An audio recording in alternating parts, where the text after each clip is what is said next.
So I started this test in order to have color consistency while changing lenses, and while testing I found very unexpected information that I want to share with you. To put out the test I used two color charts from two different brands, 4 different cameras combined with a lot of old lens and new ones. The colors were all over the place, but with the help of this test you can match them better. My color test chart doesn't use LED lights with bad color accuracy. It doesn't use direct sunlight either, which can be misleading because the variation in the light angle. It doesn't have incident color cast from the grass or green trees.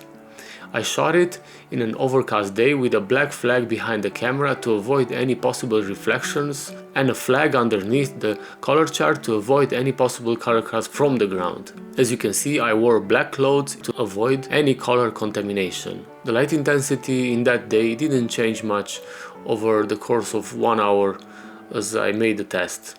Let's take a generic LED COB.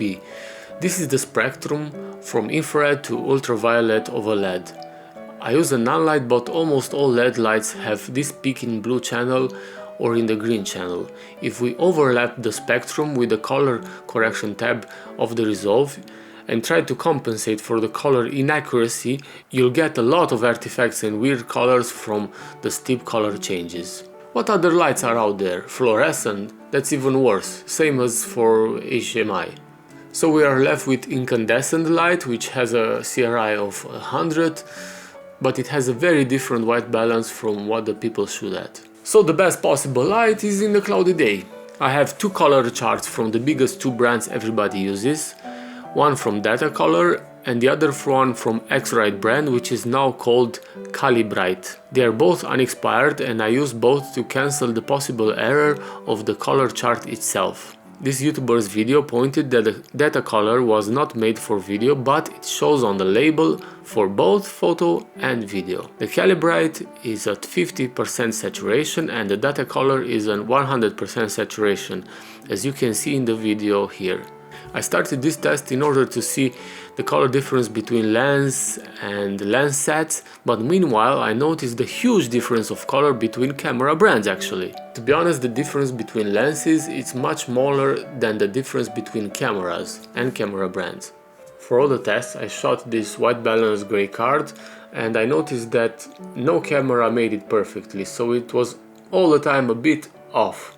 They all have to be small adjusted, as you can see in the vertoscope. I find that odd, but anyway, the Datacolor was way off no matter the camera or the lens. It showed not just the tone shift, but a lot of inaccurate saturation. The Calibrite was much closer to how the colors should be, but not perfect. So for the majority of the lens I used the Calibrite. I made an average from those camera brands that I used, the Panasonic, Canon, DJI and Apple, and they all presented a big saturation deviation in yellow and a small deviation in cyan. Just to be sure to exclude also the possibility of the Calibrite chart error, I shot the MacBook screen and the iPhone 15 Pro screen. I made this CMY RGB chart in Photoshop and shot it with my Panasonic S5. They both had the True Tone switched off, so the white balance of the screen won't change. The Apple screens usually don't need any calibration and have very accurate color reproduction. I had to reduce the overall saturation because it's a color emitting source, not a reflecting source, and I was impressed with the results. I noticed that most of the lenses have a pretty significant white balance shift. Here I use the zeiss 25mm 2.0, the zeiss 25 2.8, the zeiss 50 macro 2.0, the Canon 85 1.8, a bunch of M42 lenses like the Helios 58, all mounted on the Panasonic as well as adapted on a Canon 5D Mark III. I also used the DJI Mavic 2 Pro set to D-Log M and a brand new iPhone 15 Pro set to Apple Log and shot in Blackmagic app. I was surprised to see that the Helios shows a significant white balance shift, but not that much color shift and saturation. It's a very popular lens and it had to be considered in the test. I also like a lot the Jupiter 8 50mm 2.0.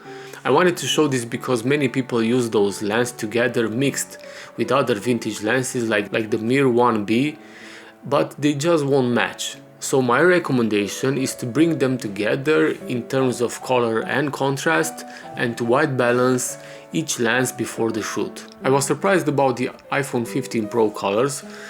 I was expecting more accuracy, especially for saturation of the colors, but anyway. Actually, the DJI Mavic 2 Pro was fairly accurate, but the reds and yellows have to be changed, so they have to be desaturated a bit. So what's the key takeaway here? Datacolor charts are useless. Most of the modern lenses have accurate colors if you want to match them in a set. It's not hard in terms of colors, but they differ a lot in terms of white balance and contrast. Those zeiss classic lenses match in all possible aspects. The calibrite chart is not perfect either, but it's usable. The vintage lenses don't match with modern ones and don't match between them in any way. White balance, color saturation, color tone and contrast. The DJI Mavic 2 Pro and possibly newer drones have the reds and yellows too saturated, so each time you shoot and want accurate colors, desaturate those. Panasonic and Canon also have too much saturation in the yellows and need more blue. Canon has the most accurate colors out of those all cameras I tested, even though it's like 10 years old. iPhone 15 Pro has a bit of color tone shift and it also needs more cyan. Custom white balance on a grade card, it's not perfect and it has to be manually adjusted in post. You'll find more complete tests on my website, also with screenshots that you can use in your grades to compensate the color shift of your camera.